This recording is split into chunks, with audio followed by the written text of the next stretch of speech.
Hey everyone. Sorry, I'm a little tired today. But I've been thinking. There's a cultural genocide happening to the South in many ways. And it basically is. I mean, think about it. Our monuments, our flags getting torn down, and rather if it's the whole entire slavery or tariffs or which one was it more over, was it tariffs, was it slavery? I don't really care either way. Because at the end of the day, that's still our flag, you know? Still our statues. I mean, okay, let's go to, what country is that? Mongolia. You know, the Mongolians, they have a huge, big-ass statue of Genghis Khan.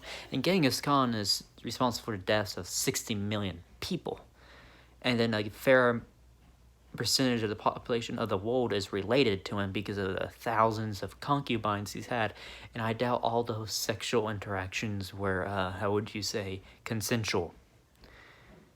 But so yeah, we can say he's a bad guy, but that's the Mongolians' guy, Genghis Khan. Robert E. Lee is our guy. Maybe he was an asshole, you know, but he defended us, and he's the reason we have Texas. He's the reason Texas is a part of the United States, you know. So I just don't. Not only that, like, just even accents, like the Southern accent is looked down upon as well. So our accent is looked down upon, our history is looked down upon, and there's a big difference between places like other parts of the United States and the South is that we have a mindset of like, let us do our shit, you do your shit. With the Yankees, and I'm not saying everyone from the North, of course, right? But specifically the progressives. They want to change our society. They want to destroy our way of life. And I'm seeing it, and it's coming from different angles. Like, I'm no longer in this view back when I was more wignatty about these white people versus black people versus Hispanic versus whatever, you know. It's when you get into this, you start to understand that it's way more complicated than even that. Because if you ask me, I don't really consider white Southerners and then a New Englander whose ancestors came on the Mayflower, whose ancestors are Puritans, to necessarily be the same people. In some ways, they're ethnically kind of different. The South had more Celtic immigration. So this kind of idea of white Southerners being Anglo-Celtic, you know, and then our elites were supposedly were Cavaliers, right, around places like Virginia, North Carolina, and South Carolina, descendants of Cavaliers. So they proclaimed they were their ancestry was from the Normans. If you know anything about the Normans, they were the French-speaking Norsemen who conquered England and set themselves up as the aristocracy. There's a reason why G.K. Chesterton basically said that the South at one point was kind of like old England, like the medieval England, and there's some truth to that. There was definitely some Middle Ages LARPing here, which I embrace it, but whatever. But there is some truth to it. Yeah, there was definitely an aristocracy here, you know. Well, in the North, it was people who said there. I mean, it's and I guess we also have more of an honor, where we had more of an honor-based society, where if your honor is insulted, you settle it with a duel. But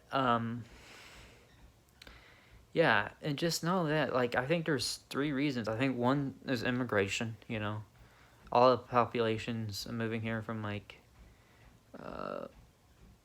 the global South, lol, but you get what I'm saying, from south of the border. Naturally, if they become citizens, most of them are going to vote Democrat. Most of them. I mean, it really depends. Like, if you're talking about Cubans, Nicaraguans, and Venezuelans who moved here, And like in places like Florida, they usually vote Republican, but Mexicans and Central Americans, who become citizens, mostly vote Democrat. So, and then another hand is like,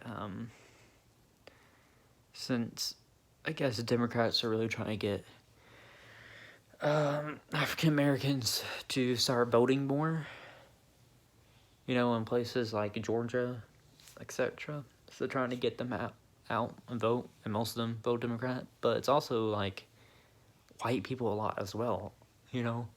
Like you have a lot of millennial gentrifiers from places like San Francisco, the Northwest, West Coast, East Coast, Northeast, whatever, from more liberal places moving down here. And I live downtown, and I guess you could technically call me a gentrifier because I was originally from the suburbs. The thing is, I'm originally from the South. And I can just tell, like, you can just go down and you just see more of the kind of progressivism, you know? You can just see it around. Rather it being rainbow flags, BLM signs, like, it's just like, okay. So, yeah, I mean, my thought is just like, why can't we have our own shit? Why not? And if you're gonna say it's because, oh, well, that flag represents slavery, racism, there's more bloodshed, more blood on the American flag, alright? I don't understand this, like, and maybe that's just with kind of people from the North. They need to force their values on people. They don't have the more states' rights views that we have, you know, where we can, you know, we have our shit here, you got your shit there. But no, they have to force their fucking values, and that's my fucking problem. Like, keep it in your own fucking state. And you know what will happen if these states become, the South becomes blue? I'm not saying I'm pro-Republican either. I'm glad to see the Republicans getting the shit kicked out of them, you know? Not literary, but you get what I'm saying. I'm glad to see them lose. Because it's time for a new party. From the race from its ashes. But I'm just saying, like, if it becomes blue, then yeah, all those monuments and everything else, you know, they're gonna be replaced by abortion clinics. There you go. Maybe drag queen store hour will come here too. You know, all the fucking shit of New York or Hollywood and all that will just seep into here. All right? So, yeah. Because once it turns blue, and I'm not saying like, and this is for me, like, for when it comes to minorities voting Democrat, I always saw it was like, for me, I think it's more ethnic interest, but with white liberals, it's ideological, you know? They're definitely pushed to social, and yes, I guess minorities do, they do it more in a racial sense, but they also push to more not so Christian values, if you know what I'm saying. A lot. They do it a lot. And so yeah, if the South turns blue, like, we can kiss our culture, history goodbye, you know? And what else? And yeah, abortion on demand, you know? I think from my point of view, if this union is to be saved, each state should be allowed, like, hey, if one state doesn't want to have abortion, that's fine. Doesn't want it at all, that's fine. If fucking New York wants to worship Moloch and have abortion on demand, that's fine. Just don't bring that fucking shit here. Alright? Alright, I'm done.